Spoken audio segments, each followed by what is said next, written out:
The Fall of America by the Most Honorable Elijah Muhammad. Chapter 50. Fire Fed with Fuel. The subject of this chapter is taken from the Holy Quran, chapter 85, verse 5. We do not hope for peace as long as we add to the war that which serves as fuel to a fire. The fire cannot go out as long as we keep it burning by adding more fuel. A dying, burning fire is increased when more fuel is thrown into it. There are a lot of people who are so anxious for peace so that they can return to committing that which they lack and love, idling, sport, and play. The world that we live in desires first of all to hide the truth, to keep the black man, who is made blind, deaf, and dumb by the scientific technology of the white race, so that the white race can continue to carry on the same deceiving and wickedness that they have been practicing. How can we expect peace where the method used to bring about peace is the same method that started the war, instead of finding a right solution and then practicing the right solution? I say these things for the sake of my own black people, for they are so ignorant to the knowledge of the truth of the time in which we are living. What they would like to do cannot be done, for the time to even continue to do what you are doing is up.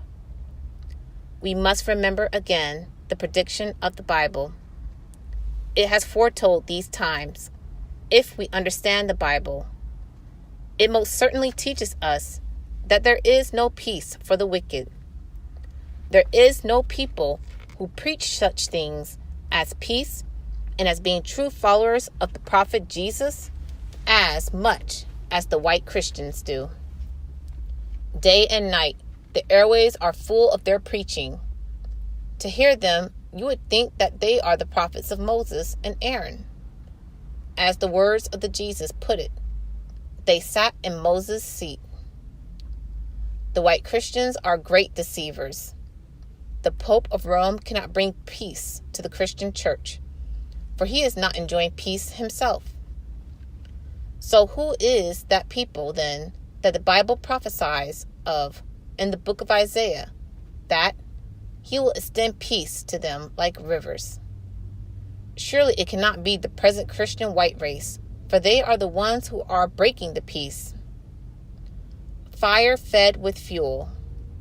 Leaving your own home and country, you go to another man's home and country to make trouble for that people, and then accuse that people of being the troublemaker.